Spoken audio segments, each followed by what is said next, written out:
Hivi karibuni mwaka huu 2025 tuliendesha mdahalo uliohusisha shule 16 na katika kila shule washindi wawili waliingia hatua ya mwisho ya mchuano ambao tulipata wanafunzi 32 bora, 16 wa kike bora na 16 wa kiume bora.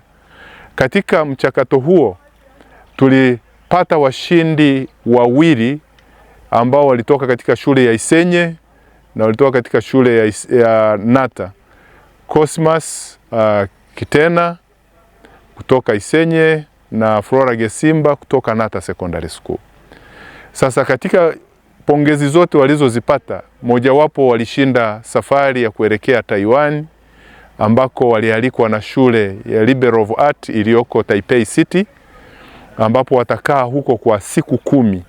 Katika kipindi chao cha ukaaji huko watapata fursa ya kujifunza mambo mengi ya mazingira, mambo ya sanaa, intellectual thinking kuhusu maliasili, mambo ya badiliko ya tabia nchi na kadhalika.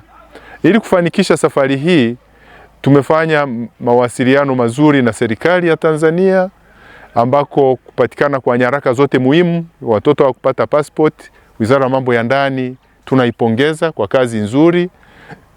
Lakini hata hivyo tulipata ushirikiano mzuri kutoka kwenye ofisi yetu ya ubalozi iliyoko South Africa ambako pia walishiriki katika kuhakikisha wanafunzi hawa wanapata visa ya kwenda Taiwan. Lakini pia niseme kwa hakika watoto wetu wanapokuja kituo cha elimu ya mazingira kilichoko chini ya Gurumet Fund, tunagusa nyanja nyingi, lakini nyanja kuu ni ya mawasiliano. Watawasilianaje na wenzao? Kwa watoto watagawanywa katika sub clubs, klabu ndogo ndogo, klabu ya midaharo, klabu ya utunzi, klabu ya uchoraji, kuwasilisha mada kwa njia ya michoro, klabu ya utunzaji wa kubadilisha taka kuwa fursa, klabu ya watoto wabobezi katika habari ya kualika wageni ambao wanaweza kuzungumza mada zinazowahusu. Yote hiyo tunaifanya vizuri.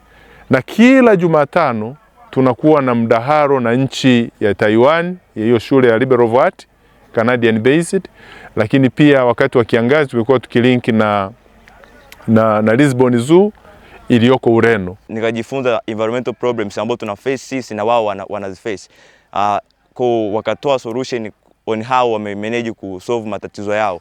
Kwa I'm happy, so I'm going just to see them actually nini wanachokifanya kwa kusudi ku manage environmental pollution. Kwa mfano wenyewe wame manage ku control the population, kwa maana rapid population is main cause of environmental degradation. Now ninashukuru sana kwa kuwa nimewezeshwa na Gurumet.